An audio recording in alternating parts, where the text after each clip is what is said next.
बाई पवार, आजीच्या रेसिपीमध्ये तुमचं स्वागत आहे। मी आज तुम्हाला कच्च्या दुधाच्या कलाकंदच्या वड्या कशा बनविणार आहेत ते सांगणार आहे। कलाकंदच्या वड्या बनविण्यासाठी पेलेल्या गाईचं किंवा साधं दूध वापरू शकता।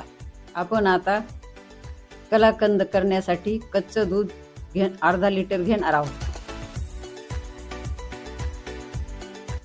कलाकंदसाठी 1 वाटी साखर घेणार आहोत। 2 ते 3 थेंब व्हॅनिलाचे इसेन्स घेणार आहोत।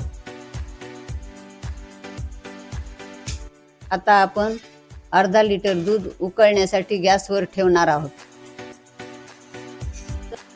आपल्याकडे येलेल्या गाईचे किंवा म्हशीचे कच्चे दूध नसेल, आपण दुधामध्ये लिंबू टाकून दूध नासवून घेऊ शकतो। शिजवण्यासाठी घेतलेले दूध, पाणी आणि दूध